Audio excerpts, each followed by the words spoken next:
Mga kababayan, ang Pangulo ng Republika ng Pilipinas, His Excellency Ferdinand R. Marcos Jr.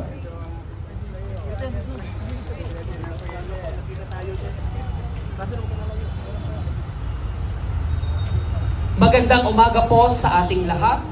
Ngayon ay ating matutunghayan ang groundbreaking ng pamantasan ng lungsod ng Maynila College of Allied Health Sciences Building. Ang ating mahal na Pangulo ay kasalukuyang binibigyan ng briefing ni Mayor Dumagoso hinggil sa itatayong PLM College of Allied Health Sciences Building. Ang proyekto na ito ay bubuuin ng mga sumusunod: 90 classrooms, lobbies, auditorium, amphitheater, 2 multi... Ngayon po ay masasaksihan natin ang pagbibigay ng dyaryo at blueprint sa ating mahal na Pangulo na siyang ilalagay sa ating time capsule.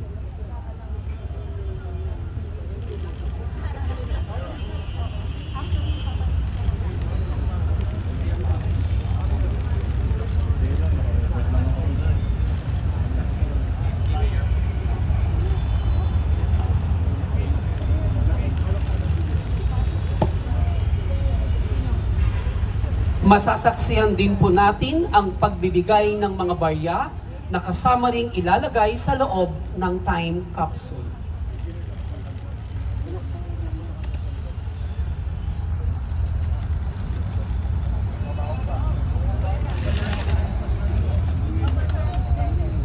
Ngayon naman po ay masasaksihan natin ang pagsasara ng time capsule.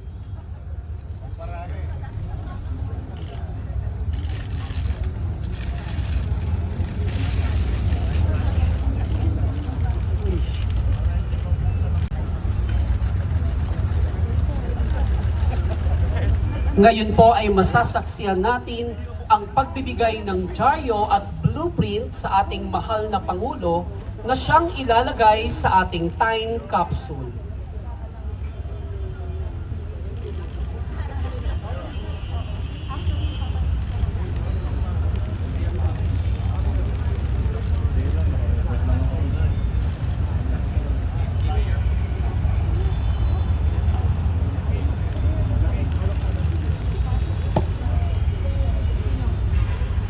Masasaksihan din po natin ang pagbibigay ng mga barya na kasama ring ilalagay sa loob ng time capsule.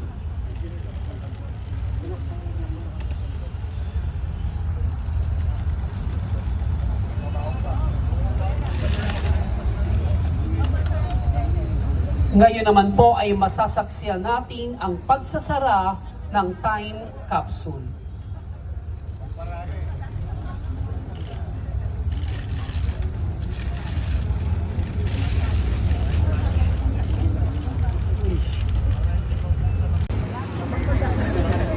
Abutan nyo ba? Abutan. Ano year na kayo? Ay, dito kayo gagraduate. Tapos po si Presidente in 2 years. 2027, they'll see you. Mabilis pagkabaho yung mayor.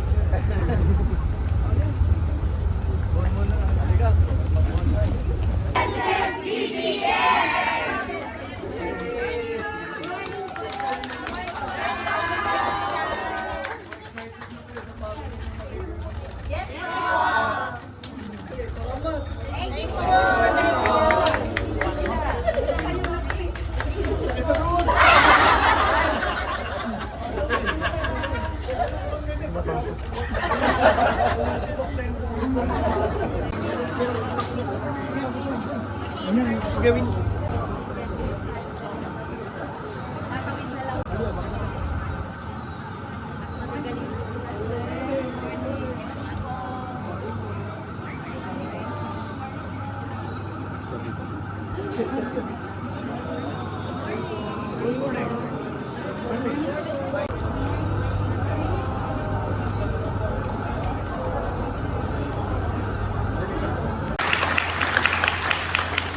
Bilang panghuli, Mr. President.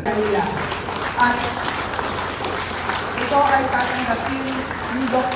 going the Chica Lipuanan at ni Mayor Dumagoso.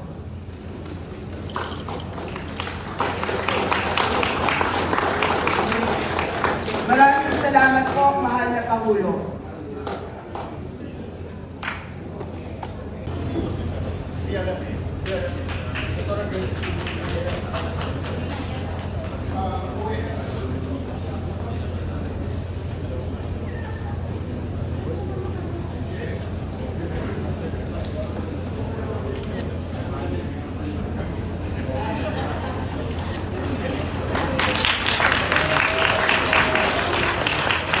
Muli, maraming salamat po, mahal na Pangulo.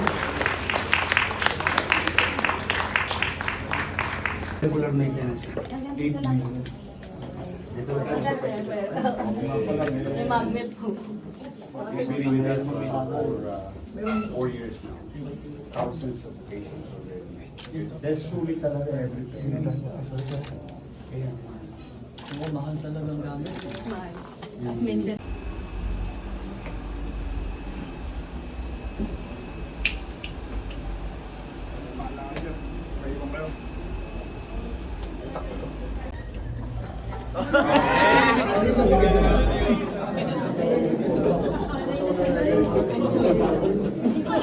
Seven, hindi ka na makakakit yan. Sunod ka na kay Ali.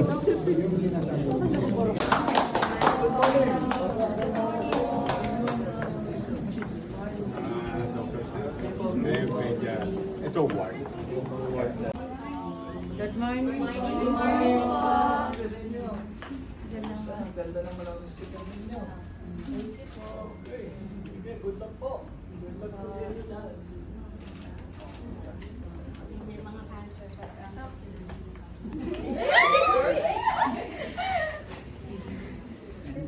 Gagaling na siya.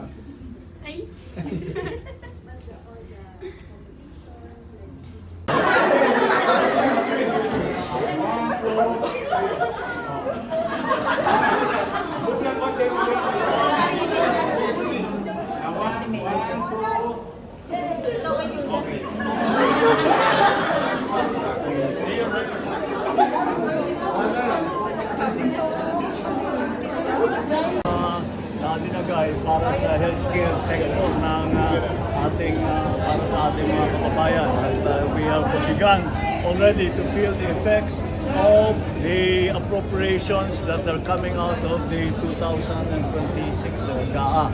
Kaya it's a very happy day because we ground broke for the all of the sciences that are necessary for the healthcare sector. At dadami ang mga estudyante, alam naman natin na ang Pilipinas kulang ang ating mga doktor, ating mga nurse, ating mga medtech, lahat ng mga healthcare workers at madadagdagan sila at para mas maganda, magiging mas maganda ang ating pagbigay ng serbisyo sa kalusugan para sa ating mga mamamayan. I'm very happy that we are starting to feel the effects of the budget that we work very hard on, and when we put healthcare as one of the priority appropriation na ginawa natin. So yeah, that's the thank you. Thank you, sir. President, would you Yeah. like to comment on the granting of impeachment complaints against you at the House Justice panel? Not really. I mean, the House is doing their job. I'm glad that, of course, I'm glad that the impeachment complaints against me have been are finished. And as the statement that we made earlier, I'm happy it's done, and we can get on with our work. Because these things are distractions from the things that we were doing. Although I wasn't very worried because I saw the impeachment complaint, and I knew that I would be all right in terms of the impeachment, kasi wala naman, there were no real grounds for the impeachment. It was a political move. Mr. President, As usual. kanina po naitransmit na ng House Secretary General ang dalawang impeachment complaint laban kay BP Yes. Sara. Yes. Ano po yung reaction niyo po dito? No, I have no reaction. Hindi ko trabaho yan. Trabaho ng House. Kung bayaan mo sila magtrabaho, I'm sure they will handle it properly. So let's let them do their jobs. Thank you, Mr. Alright, President.